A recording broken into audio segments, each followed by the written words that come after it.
Hello there, my dearest audience. Today I am a very happy person, and that's because I managed to install a tire. Well, I managed to install a tubeless ready tire on a non-tubeless ready rim using just a little bit of Gorilla Tape, a floor pump and 20 milliliters of sealant, and it took just one attempt. I think I am confident enough to show you my method. Oh, and before we start, let's start with the basics. Now, you didn't expect this now, did you? Well, if you didn't expect this, then you probably should watch more of the channel, because this is a recurring theme. Welcome to Scribble Tech, a place where I scribble very important things. In this particular case, this is a tire. I have cut something because I don't have enough space. This is a rim and this is a rim strip. Obviously, if you want to get rid of the tube, you need to make sure that air stays inside. And how does air escape a tire and the rim? Obviously, through the cavities here. So they aren't really proof or airtight. Through the nipple holes and obviously through pores in your tire. How do we fix those things? First of all, we introduce a seal, which is precisely what the rim strip on a tubeless setup is. A seal. You want to create a seal around the rim. You have solved half of the problem. And then all the pores and all the micro cavities here, which you will, well, invariably introduce, because you can't make a perfect seal from something like this, at least not in a sensible money. We introduce here some sealant, which is essentially an emulsion of a latex and something that carries the latex. As that thing, the solvent, dries out, the latex fills all the holes, and this way we have a perfect interface that's going to be airtight. Now, obviously there are complete solutions for this, but we are going low-tech, so let's do it in a maximum budget.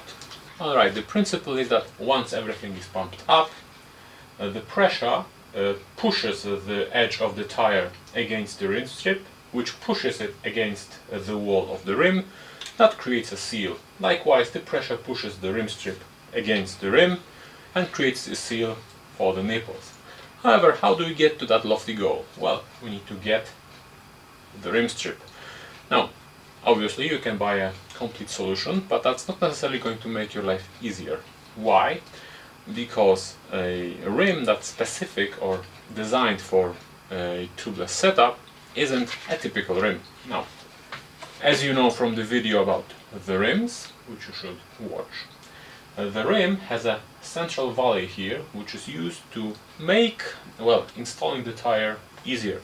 However, when making something like a tubeless setup, this valley here makes stuff difficult, because once a tire is put on the rim, there's going to be an excessive play here, which makes it impossible to seal anything, because there's going to be air escaping through it, and the sealant might not be up to snuff to get it sealed. Now, if you want to make a tubeless setup out of something, you need to make sure that any rim you're trying this will have a very smooth ramp for the tire to slide into the hook of the rim, but it's still enough to be able to put the tire on. Essentially, once the tire is loose, you want to have as little play between the hypothetical edge of the tire here. So once this edge is minimal, you will be able to quickly seal everything, and it's going to be just fine. Now, what to use for a rim strip? Well, just about anything. You can use electrical tape, you can use silver tape. I am using the most popular way of doing it, which is something called a Gorilla Tape. You can buy it just about everywhere. And this one is a handy roll, which is half an inch or 1 inch wide.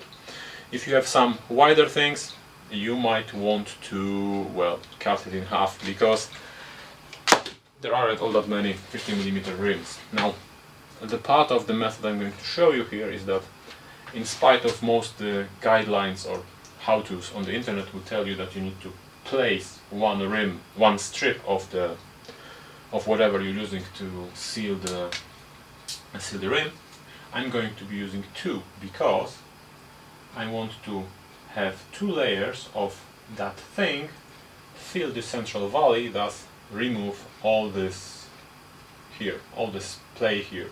So once I put the tire on, I will pour some sealant, everything is going to, well, bubble up, then slide all the way to the hook of the rim and seal itself perfectly. At least that's what I did with the previous one. So let's get started. Alright, this is my tape and I'm going to start at the valve hole. And the principle, what you want to achieve is that you want an edge of the rim or edge of the hook of the rim to be filled with the tape, but not completely, just up the lower part of it, and it's a bit tricky to get it started. Don't be bothered by the other side, we're going to be filling the other side soon.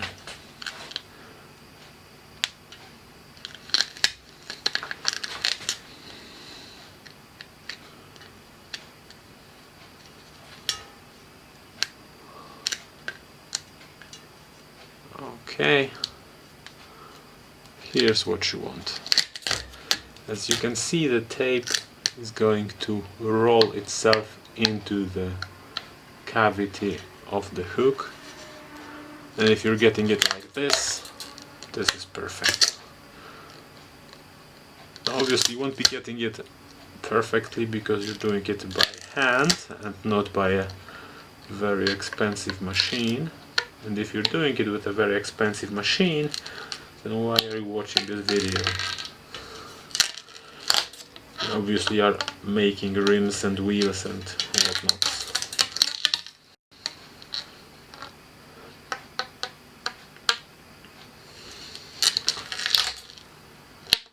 Am I getting it properly?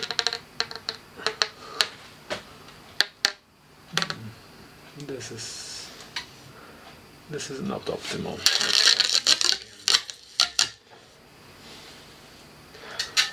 Don't be worried if you're not going to get it perfectly on the first run. At least the Gorilla Tape can be glued and removed several times during installation. It just, once you put some pressure on it, in our case air pressure, it's going to vulcanize itself. Let's try once again. Remember, the better you do it on this stage, the less trouble and less mess you're going to make. Because we're going to be pouring stuff inside and being forced to do it several times kinda sucks. The better you feel the cavity, the better results you're gonna get, or less issues with sealing.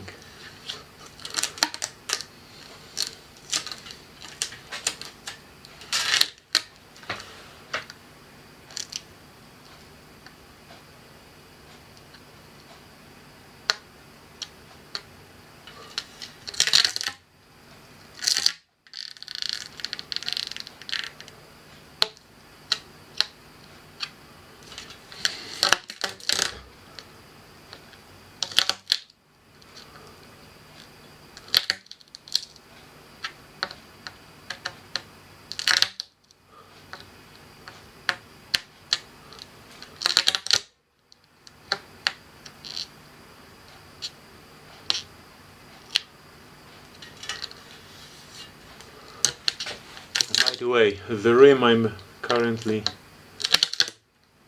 taping is a Dartmoor Raider in 26 inches, because 26 ain't dead.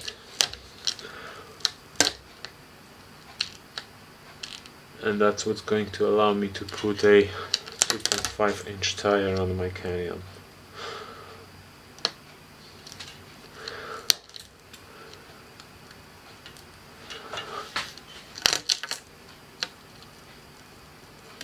Alright, I have half of the rim done. And now I'm going to be doing the other half. Now the other side, since this is the valve hole here, the other side I'm going to start on the opposite side of the rim because I don't want too much tape bunching up in a single place. And obviously if I started at the valve hole here, then I end at the rim here, so I have overlapping pieces of tape here. So if I started on the other side as well, I would have 4 layers there. That's not optimal, or at least I don't think it is. So this is the opposite side. I'm going to be starting doing the same on this side.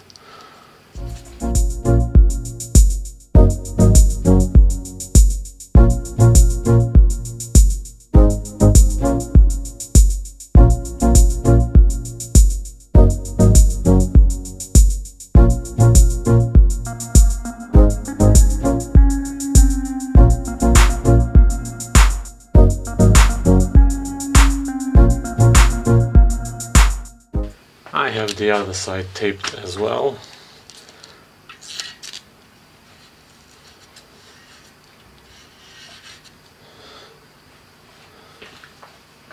Let's see the result.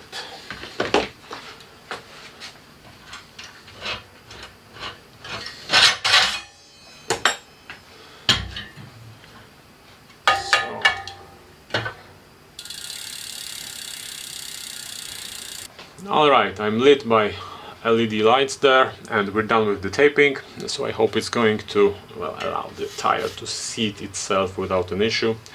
Now we need some sort of infrastructure to get the air inside, because obviously it's not going to get there on its own, especially in the pressures we need. So we've got 2 choices. One, either get something off the shelf, which is a tubeless valve. You can buy them just about anywhere, for example AliExpress, but most of those are Presta valves, which I hate with a passion. Or you can poach something from an old inner tube or dead inner tube. This one was a Continental, I think, because they work just as well, as long as they have this lock nut here, which will allow you to, well, screw this very tightly into the rim without causing some sort of leakage of air. Now I have added an O-ring here. I hope it's going to autofocus. An O-ring which is going to flatten and provide some additional sealing, and I added this this spacer here, which will allow me to screw this very tightly without scratching the rim. Now I have obviously punched a hole here already, but it's not wide enough, so I need to widen it. And I'm using a screwdriver. Now I don't really want to cut something or punch too much, but that's what I'm gonna do. Punch something with a screwdriver.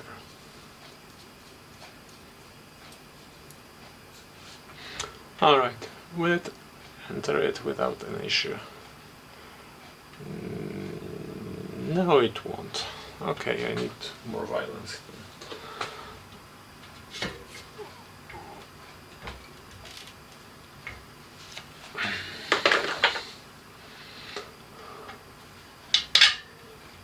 Okay, now it's in, so installing my shim here, installing the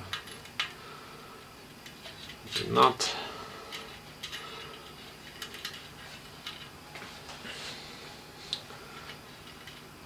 And now it should get pulled inside.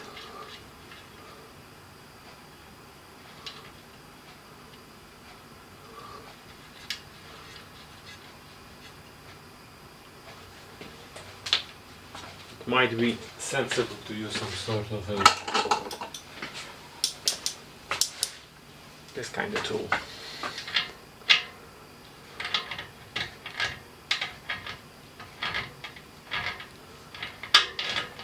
Since this needs to be airtight, you need to use quite a little bit of torque to get it properly seated. But I think I'm done already. So let's install the tire and do the sealing. Alright, the tire is on. This is a Maxxis Minium SS. It's already used, so I might have some trouble with it. And of course, this is a tubeless ready tire. If you're doing this on a tubeless reluctant tire, you're just going to be needing more sealant. And what sort of a sealant am I using? This is supposedly Cafe Latex, a bootleg version, because it was poured or sold, well, from a higher container or a bigger container. Don't ask how I got it, that's irrelevant.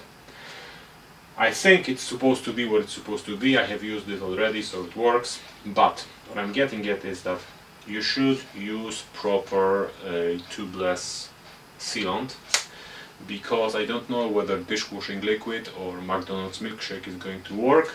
It might. I don't know, I haven't tried.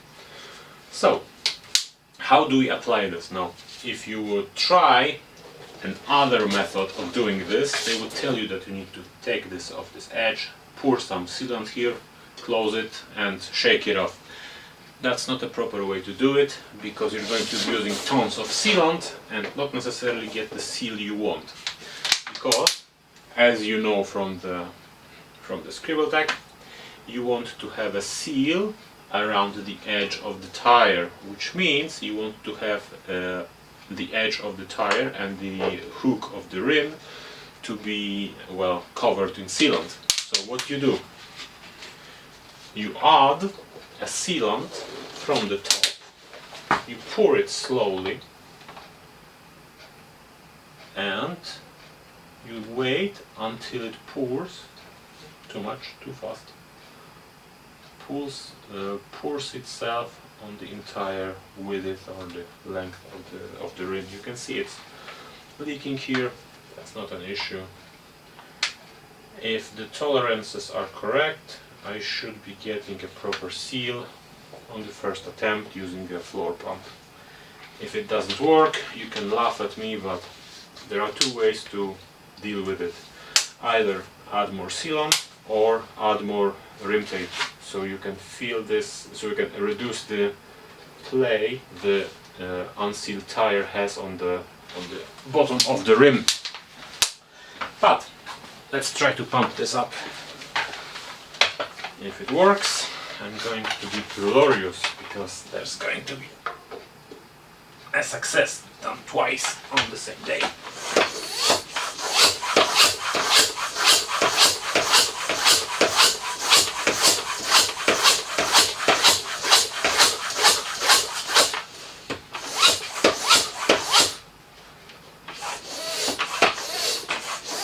But I don't think it's going to work.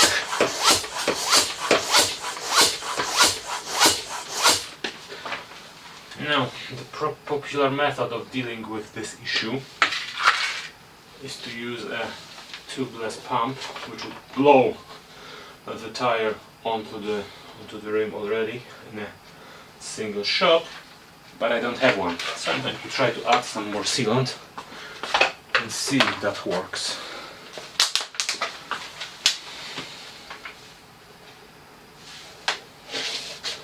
Let's try with a different location.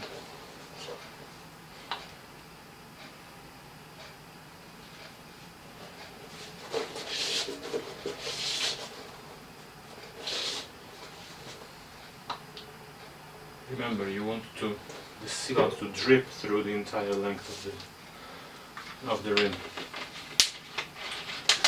Alright, let's try to pump it up once again.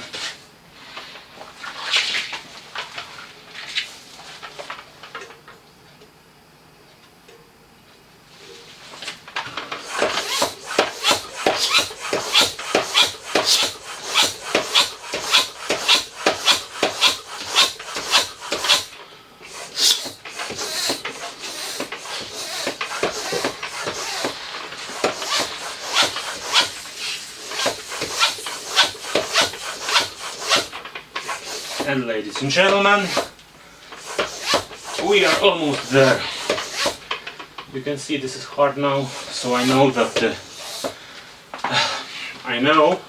the tire has been pushed against the edge of the of the rim, which means that I add more air, it's going to be more pressure, it's going to create more sealing. So let's keep pumping and this should seal itself in a minute. You can see how the sealant here is filling the voids, or the cavities, the holes. If I manage to get it to 40 psi or 50 psi, I know I'm golden. And nonetheless, even if the entire air is going to go out, it will just now require me to add more sealant here, and it's going to seal itself at some point. But if I'm at this stage where this is hard, I know it's a success. Alright, it hasn't sealed itself yet, but it has seated itself, which is 90% of the work completed. Alright, 10 minutes have passed and all the leaks have stopped, which means that the sealant has done its job. Should I add more?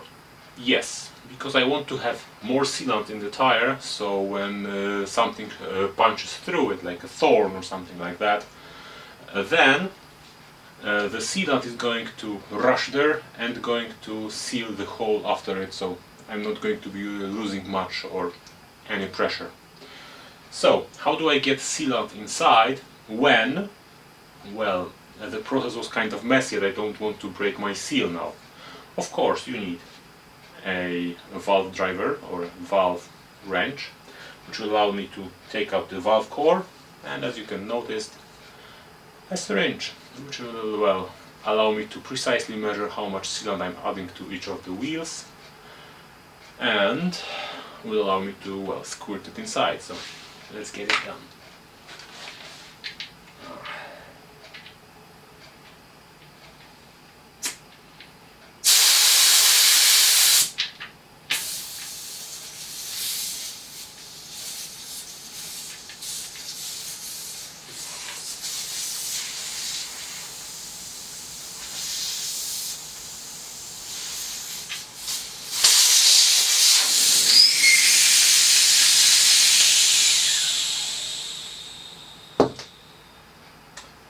Note, I have a seal already, so it should seal itself back without an issue.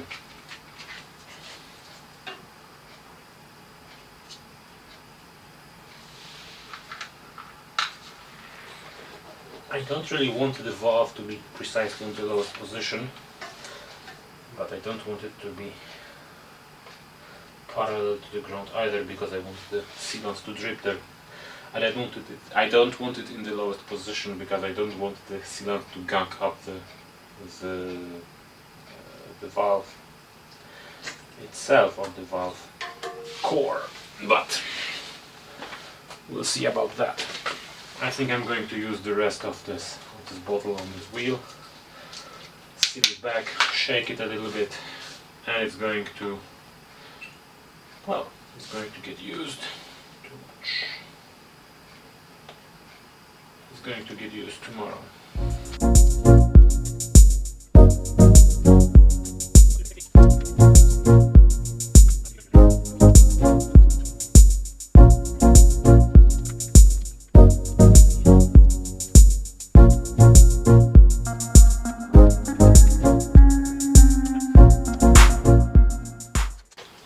Okay, I've got it sealed. Now I'm going to pump it up, seal the other, or fill the other wheel, get it on the bike, and continue testing my Chinese wonders. So I hope you found this video interesting, which is kind of heartwarming. By the way, this is the 6th wheel I ever done, so I consider it to be a great success. Anyhow, I hope you find this video entertaining or informative, so you're going to like it. Consider subscribing to the channel if you haven't already, and I hope to see you on the next one.